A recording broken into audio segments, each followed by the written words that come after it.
पर भाग्यशाली हो आप जो 72 साल बाद ये जो सावन का महीना आया है, सोमवार से सोमवार तक का, कहते हैं इस सावन में जो सोमवार से सोमवार तक का सावन रहता है, सोमवार से शुरू सोमवार से विराम, अगर आपके घर में रुद्राक्ष है, आप रुद्राक्ष धारण करते हो या रुद्राक्ष अपने घर में रखते हो, तो उस रुद्राक्ष को छोटी सी कटोरी में रखकर या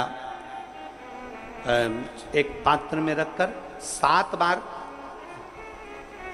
किसी भी अमावस पर, सावन में जो अमावस्या पड़ती है, ये सोमवार से सोमवार वाली सावन, इसके बाद वाले सावन का हम वर्णन नहीं कर रहा, हम इस सावन की बात कर रहे हैं। या तो अमावस, पूर्णिमा, त्रयोदशी, चतुर्दशी या प्रदोष, शिवरात्रि, अष्टमी, ये ऐसी तिथियां हैं जो सोमवार से सोमवार तक का जो सावन होता है, इस सावन में कटोरी में रखकर, प्लेट में रखकर, थाली में रखकर 7 बार अपने घर में अगर रुद्राक्ष है तो उसको बलवान बनाने के लिए इसी सावन के महीने में 7 बार तो जल, 5 बार दूध गौ माता का और 2 बार गाय का घी उस रुद्राक्ष पर लेपित करना चाहिए।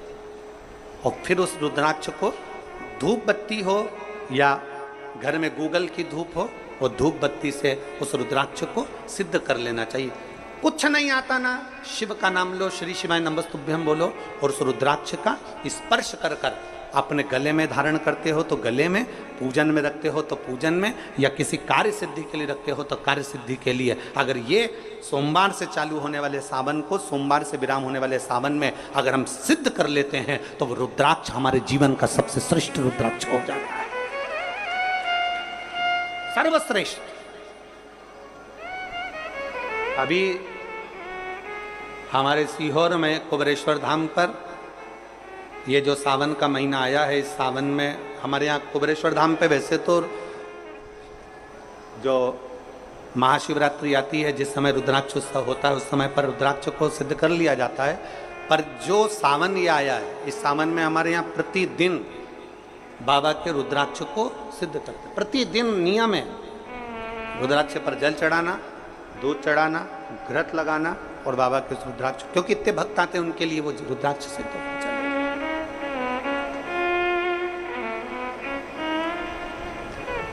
इसी सावन में 4 मुखी 3 रुद्राक्ष, कितने? 4 मुखी कितने? 3। 5 मुखी रुद्राक्ष 3 और 6 मुखी रुद्राक्ष 3। इनके बीच में 1.25 गांठ लगाई जाती है। 4 रुद्राक्ष कितने? जल्दी बोलो। 4 मुखी रुद्राक्ष कितने? 3। 5 मुखी रुद्राक्ष कितने? 3।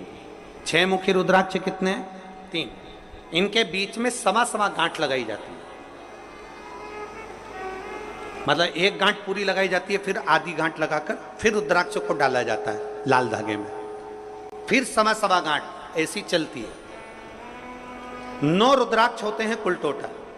अगर ये 9 रुद्राक्ष को शंकर भगवान के शिवलिंग के पास में रखकर, ये सावन, इसको अन्य सावन में नहीं कर सकते, केवल इसी सावन भगवान शिव के मंदिर में शिवलिंग के पास उसको रखकर 7 लोटा जल, 5 बार दूध और 2 बार घृत अगर लेपन कर दिया जाता है उस माला को, और उसी माला को हम बेलपत्री के पेड़ के नीचे बैठकर अपने गले में अगर धारण कर लेते हैं तो दुनिया का ऐसा कोई कार्य नहीं जो तुम्हारे लिए हो नहीं, पक्के में होकर ही मान।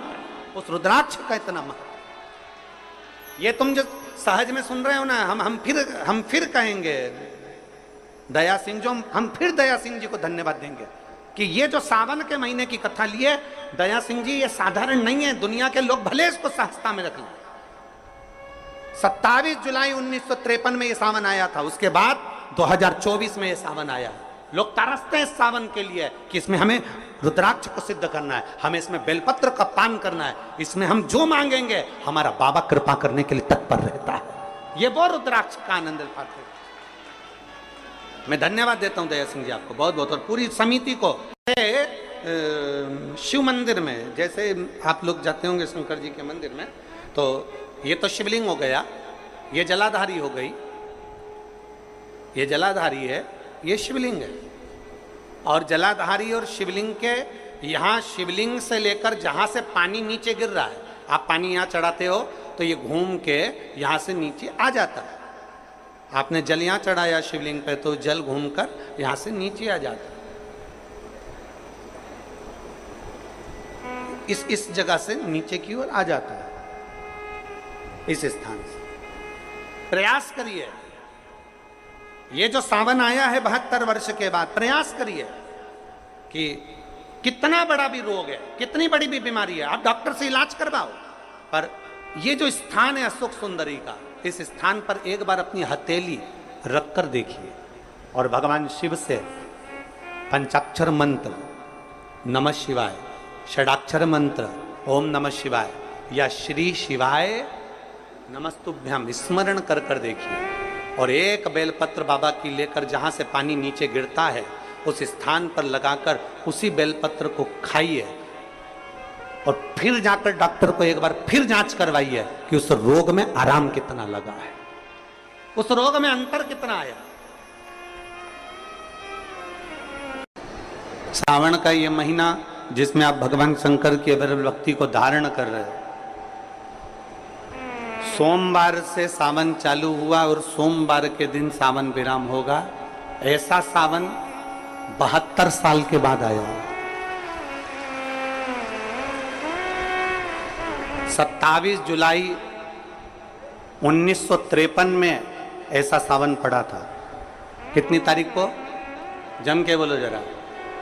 27 जुलाई 1953 में ऐसा सावन पड़ा था, जो सावन सोमवार से चालू हुआ था और सावन सोमवार के दिन विराम हुआ था। 72 साल के बाद ऐसा सावन आया है जिसका योग आज है। 27 जुलाई 1953 में ऐसा सावन आया था। अब जरा किस्मत देखिए, आपका भाग्य देखिए रे छत्तीसगढ़ वालों, नजर उतरवा लेना आप कि 72 साल बाद ऐसा सावन आया जो सोमवार से चालू हुआ, सोमवार को विराम हो रहा है। 27 जुलाई 1953 में ऐसा सावन आया था और उसके बाद आज ये सावन 22 तारीख से चालू हुआ और 19 तारीख को विराम होगा और उसमें भी सोमवार से चालू हुआ और सोमवार को विराम हो रहा है। ये शिव भक्ति है, ये अविरल भक्ति, ये भगवान शंकर की अविरल भक्ति है। आप और हमको प्राप्त हुई है, हमें मिली और तेरी भगवान शिव ने अघोर अस्त्र धारण किया इसी सावन।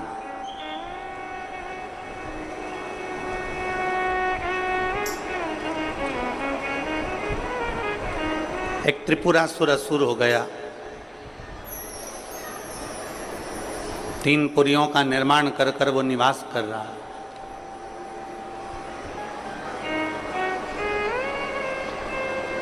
बड़ा विचित्र है वो।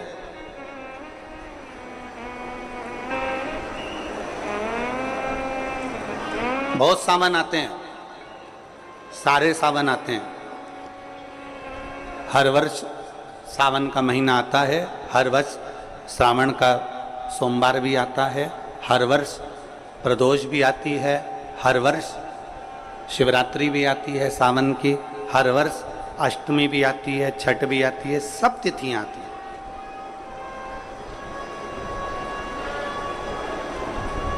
ये सारी तिथियां हर साल आएंगी, हर साल प्राप्त होंगी, पर जो योग मेरे देवाधिदेव महादेव का लगा है सोमवार से प्रारंभ होकर सोमवार के विराम का, ये सावन बार बार नहीं आता, ये सावन इतनी जल्दी नहीं आता।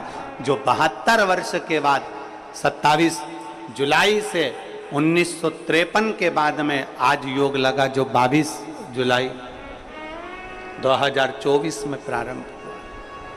बहुत ना जाने कितने कितने कितना कितना साधना तप असुर का वध कर दूं, पर नहीं मर। ब्रह्मदेव ने विचार करा कि त्रिपुरासुर का वध कर दूं, नहीं मर। आखिरी में खबर गई भगवान देवाधिदेव महादेव के पास। भगवान शिव जी के पास। भगवान देवादिदेव महादेव, मेरे महाकाल राजा, मेरे कालाधिपति, मेरे ओमकारेश्वर, मेरे विश्वनाथ, मेरे परली वैद्यनाथ,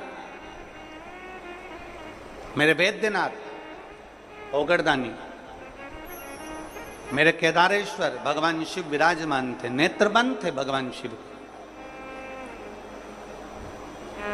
और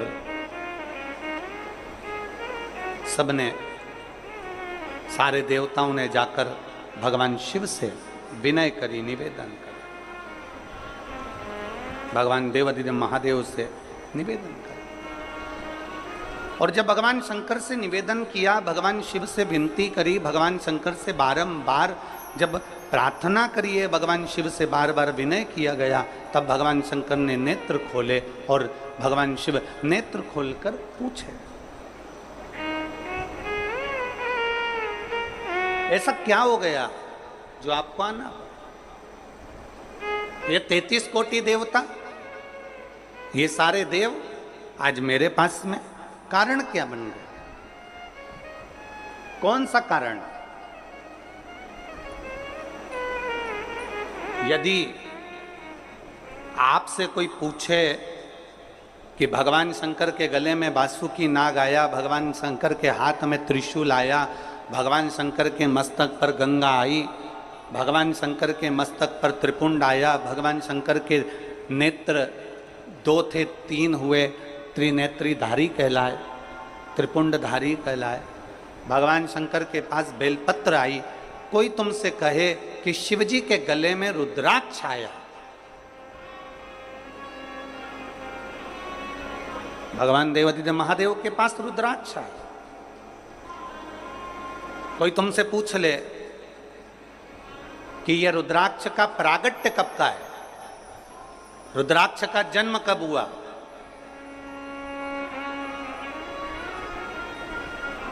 रुद्राक्ष प्रकट कब किया गया,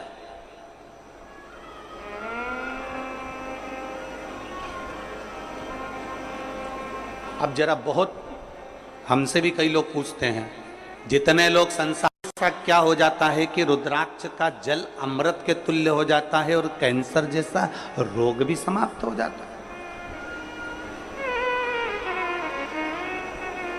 रुद्राक्ष के जल में ऐसा क्या है?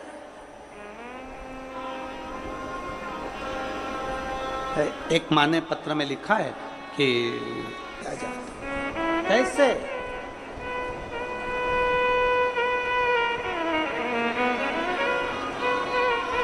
शिव कथा कर रही है, भगवान शंकर का संवाद कर रहा है, भगवान देवादिदेव महादेव का चरित्र का है, शिव महापुराण की कथा कर रही है। त्रिपुरासुर असुर है, 3 पुरियों का निर्माण कर कर उसमें निवास करता है, 3 पुरियों का निर्माण कर कर उसमें निवास करता है, पर उसके प्राण जा नहीं सकते। भगवान नारायण ने प्रयास किया, वो नहीं मरा, प्राण नहीं छूटे। भगवान शंकर के ब्रह्म मुरारी, सबसे बड़ा तप और दुनिया का सबसे बड़ा आभूषण मौन रहना, ये दुनिया का सबसे बड़ा तप और सबसे बड़ा आभूषण है। हम भगवान शिव को किस तरह से रिझा सकते, और फिर निवेदन करूंगा, जितनी सरलता से, जितनी सहजता से आप शिव को रिझाओगे, उतनी सरलता से शिव रिझता है, उतनी सरल।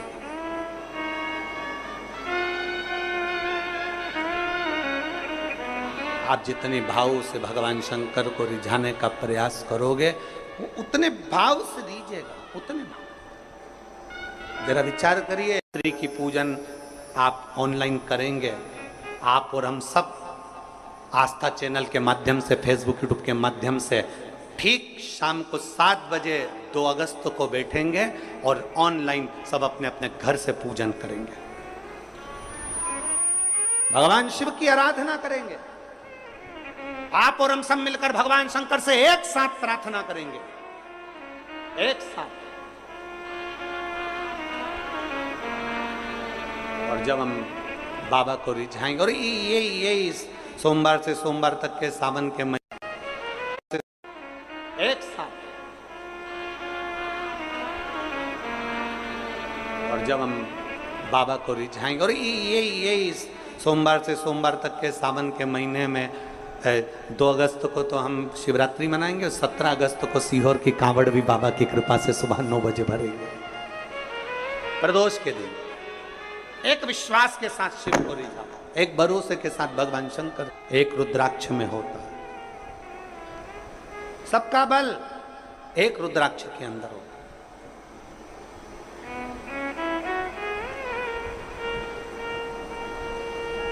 कई जगह पर रुद्राक्ष पर रिसर्च किया जा रहा है। वो 2 कंपनी का नाम तो हमको स्मरण में था, मुंबई की, और 1-2 कंपनी काशी की हमारे स्मरण में, पर नाम याद नहीं आ रहा। कई जगह पर रुद्राक्ष पर रिसर्च चल रहा है कि आखिर रुद्राक्ष में ऐसा क्या होता है कि तांबे के कलश में गलाया और उसका पानी शिव जी को चढ़ाकर आचमन किया तो फल मिल जाता है, रोग मुक्ति हो जाती है, श्रेष्ठता हो जाती है।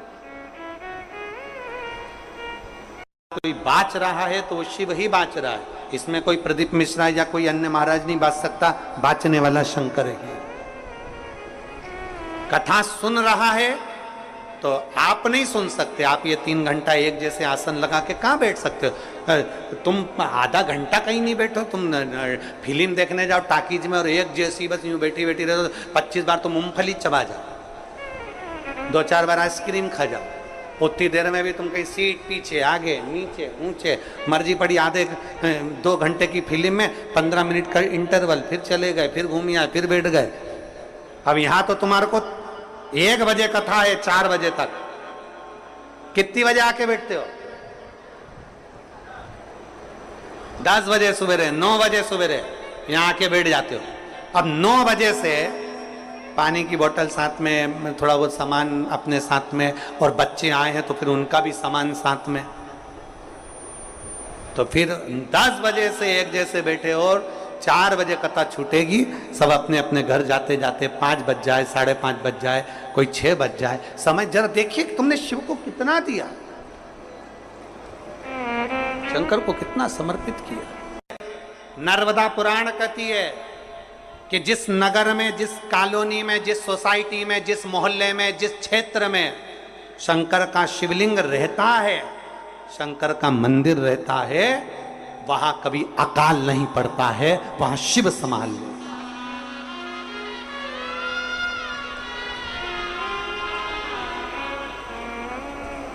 वहां शिव